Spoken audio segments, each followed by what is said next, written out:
bienvenue dans une nouvelle vidéo. Aujourd'hui on se retrouve pour un vlog lecture. J'ai bien entamé voire terminé une lecture. Il s'agit de Pour que chantent les montagnes de Nguyen Phan Ke Mai. Je voulais faire un vlog dessus à la base, mais la vie a fait que j'ai pas forcément eu le temps de faire des plans pour ça. Il y en a quelques-uns, si jamais je vous les ai mis avant, après je ne sais pas.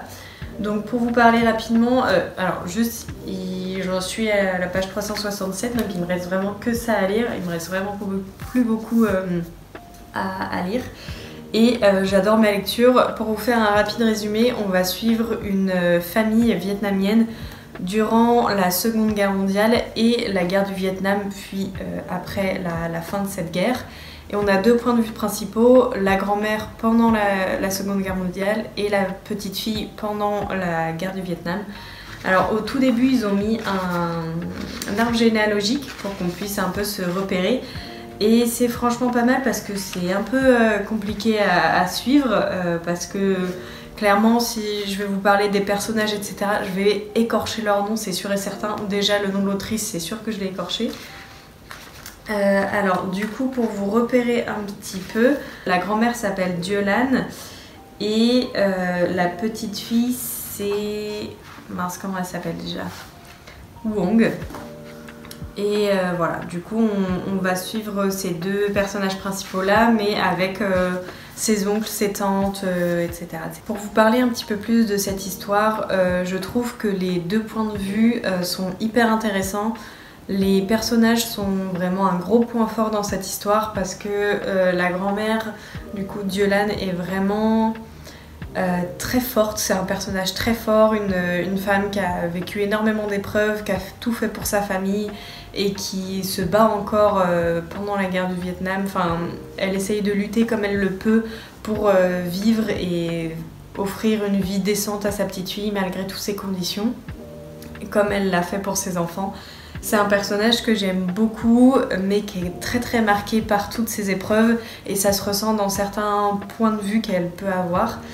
Et aussi sa petite fille Wong, du coup, qu'on suit en 1972. Elle aussi, je l'aime beaucoup. Pareil, c'est une femme très forte, enfin une jeune femme très forte qui se construit avec toute cette horreur-là et qui voit son père partir à la guerre, sa mère partir au front aussi parce que sa maman est médecin, donc elle s'engage au front pour soigner les soldats. Et pareil, elle voit ses oncles aussi partir à cette guerre-là. Elle aussi, elle vit des passages très compliqués avec sa grand-mère. On le suit au début de l'histoire. Et son évolution est hyper intéressante. Je suis quasiment à la fin. Il me reste quoi à lire là? Il me reste à peu près 80 pages à lire. Et vraiment, Wong est l'un de mes personnages préférés. J'aime aussi beaucoup son oncle Dat qu'on découvre un peu plus dans la seconde partie du roman. Parce que au tout début, dans la première partie du roman, on se concentre vraiment plus sur la grand-mère et la petite fille parce que tous les autres protagonistes sont à la guerre et les seules fois où on les voit c'est pendant les flashbacks de la grand-mère quand elle raconte à sa petite fille comment ça a été la Seconde Guerre mondiale, ce qui s'est passé, quand elle lui parle un petit peu plus de sa vie à cette époque-là. Parce qu'elle a dû fuir son village, donc elle va lui expliquer toute sa vie, comment étaient ses parents, comment était son mari, parce que la petite Wong n'a jamais connu son grand-père. Vraiment, c'est une histoire hyper touchante que je connais rien du Vietnam, j'y suis jamais allée. La guerre du Vietnam, je connais vite fait. Enfin, je sais que ça a existé, mais j'en connais pas. Enfin, j'ai pas beaucoup de connaissances dessus, donc c'est hyper intéressant. J'adore. Vraiment, la plume de l'autrice est hyper addictive et c'est hyper bien documenté, enfin j'adore. Donc je vais lire la fin et je vous ferai mon retour définitif. J'ai déjà pleuré 2 fois. Je pense que je viens d'avoir les larmes aux yeux en ayant lu un petit truc juste avant de tourner. Donc ouais, ça fait trois petites larmichettes aux yeux, dont une dans le train où j'épongeais mes petits yeux. Donc voilà, et vous allez pleurer si jamais vous lisez ce livre. On va voir si je pleure dans les dernières pages, mais c'est fort probable vu j'attends certaines choses et des choses qui vont être assez émouvantes. Donc je vous en dirai des nouvelles juste après. Ensuite j'ai apporté avec moi Daisy Jones and the Six de Taylor Jenkins Reid. Du coup je l'avais commencé à lire et je me suis arrêtée en plein milieu d'un chapitre à la page 58. Je ne sais absolument pas où je m'en suis arrêtée. Mais du coup je vais probablement lire celui-ci, mais j'ai également emmené ma tablette où j'ai pu emprunter j'ai pu emprunter La Villa aux Étoffes, donc je vais peut-être lire ça, parce que je ne savais pas du tout, mais avec la bibliothèque, les bibliothèques à Bruxelles, on peut emprunter des livres numériques. Je trouvais ça trop bien. Donc vu que j'ai pas pu le lire en papier et qu'il est quand même assez épais, je l'ai emprunté, donc peut-être que je le lirai, je ne sais pas trop encore ce que je vais lire, donc soit Daisy Jones ou La Villa aux Étoffes, mais bon, dans tous les cas, vous verrez ça par la suite. On se retrouve le lendemain. J'ai terminé hier Pour que chantent les montagnes de Nguyen Phan Khai My. Il me restait vraiment pas beaucoup de pages, je sais plus, 100 ou 80, quelque chose comme ça. Enfin, les 20 dernières pages, j'ai fait que pleurer, c'était prévisible, mais bon, vraiment j'avais les yeux très mouillés. J'ai dû m'arrêter un petit peu pour tamponner mes yeux, sinon je voyais plus rien. Donc pour vous dire, j'ai vraiment adoré ce roman, je trouve qu'il est vraiment magnifique. J'adore toujours autant les personnages, comme je vous le disais hier, c'est vraiment l'un des points forts du roman. Je trouve que c'est ces deux personnages principaux féminins, ils sont vraiment incroyables, autant la grand-mère que la petite fille. Ces deux personnages avec une personnalité très forte, donc c'est vraiment aussi ce que j'aime pour les personnages féminins, quand il y a aussi elles ont un côté un peu doux et elles arrivent à révéler aussi leurs émotions. Ils arrivent à se dire je t'aime, ce qui est, je trouve, est un gros point fort aussi pour cette famille qui a vécu énormément de drames. Ils n'hésitent pas à se montrer qu'ils s'aiment et à se montrer toute leur affection. Et aussi pour terminer, je trouve que l'histoire en elle-même est magnifique. On arrive à s'attacher à tous les personnages parce qu'on arrive à avoir un focus sur chacun d'eux. Les deux guerres sont très bien racontées et on voit à quel point ça touche tout le pays et à quel point ça le divise, surtout pendant la guerre du Vietnam. J'ai trouvé aussi que les réflexions de la grand-mère étaient hyper pertinentes par rapport à ce thème-là, parce qu'elle le dit elle-même, ça n'a aucun sens cette guerre. Elle est vraiment... Ses positions sont vraiment anti-guerre. C'est un peu difficile, un peu bizarre de s'exprimer comme ça, mais voilà, elle explique vraiment qu'elle trouve cette guerre complètement débile et qu'en fait ça lui enlève ses enfants. Elle a un, deux, non. Elle a combien d'enfants déjà? 5 ou 4? Attendez. Elle en a 6, pardon.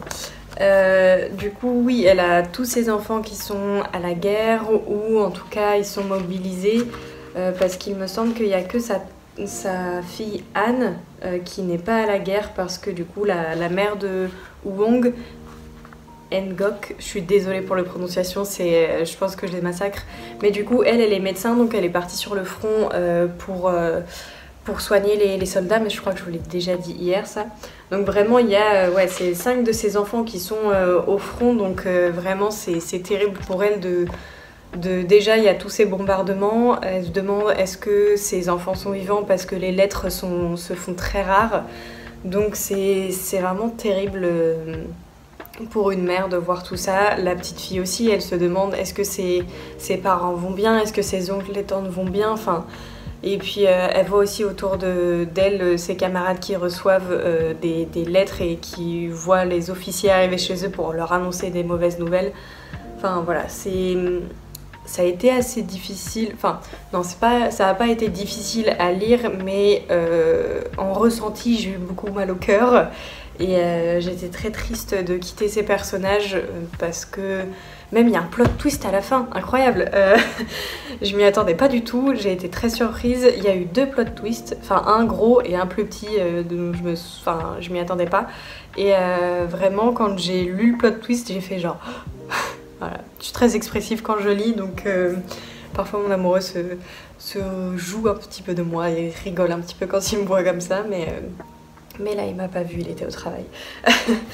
Et bon, bref, enfin voilà, je l'ai adoré. Donc, lisez-le si c'est pas encore fait, si vous connaissez pas le Vietnam et l'histoire de ces deux guerres. Enfin, vraiment, Enfin, en plus, on passe aussi du coup par la Seconde Guerre mondiale, mais aussi après tout ce qui s'est passé, la réforme agraire, la Grande Famine. Enfin, tous ces événements-là, c'est vraiment, ça retrace l'histoire du Vietnam à partir de la Seconde Guerre mondiale jusqu'à la fin de la guerre du Vietnam, puis quelques années après.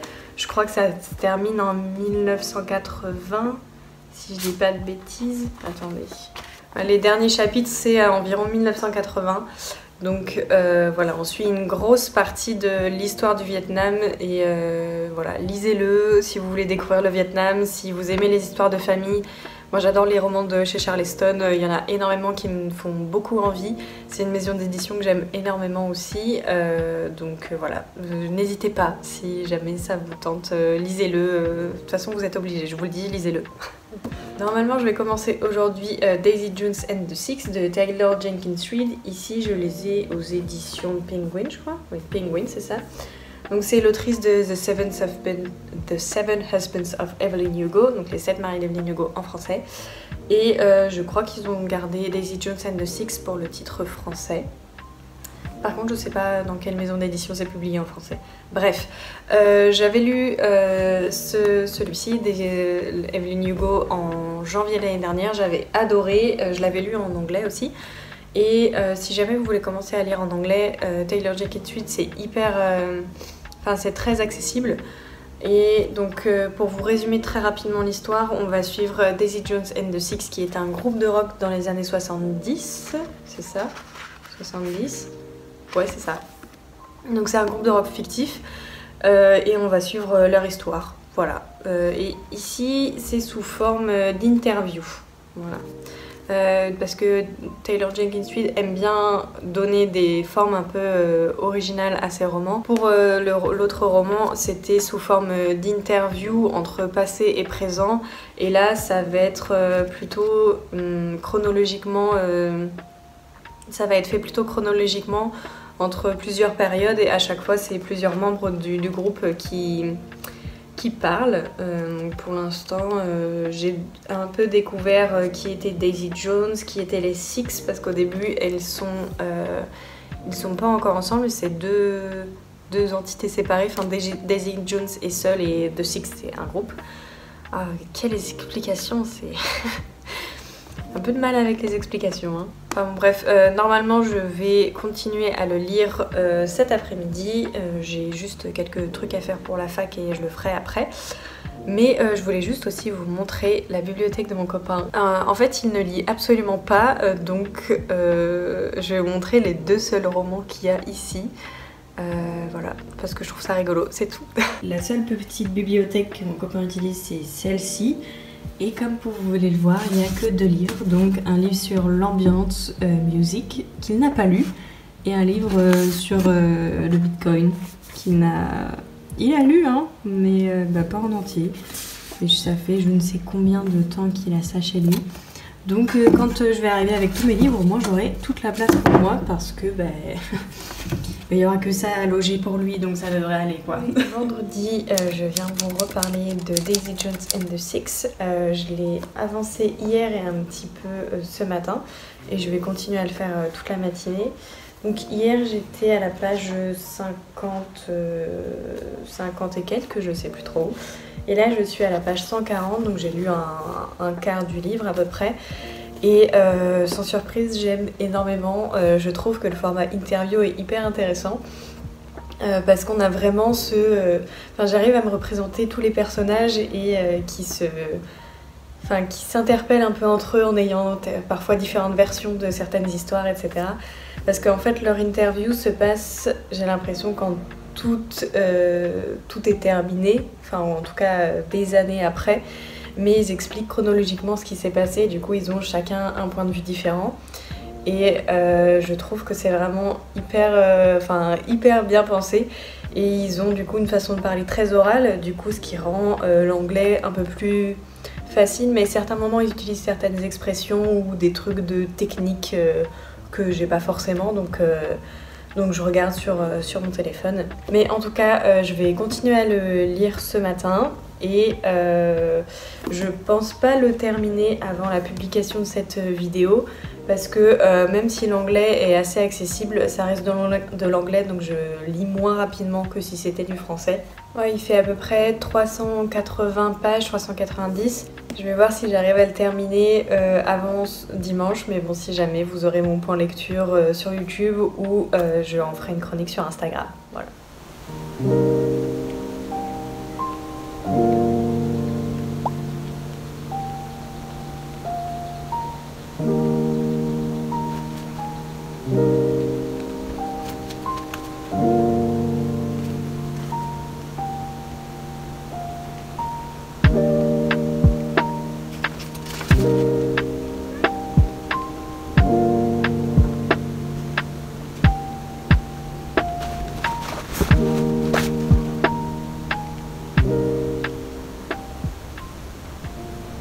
Je vous retrouve, on est samedi soir, il est 20 h donc la luminosité est vraiment très mauvaise, je suis désolée pour ça, mais je viens tout juste de terminer Daisy Jones and the Six, vraiment à l'instant. J'ai beaucoup aimé, c'est je pense un coup de cœur comme The Seven Husbands of Evelyn Hugo, c'est totalement différent, même si on a ce côté un petit peu star qu'on retrouve dans l'autre roman.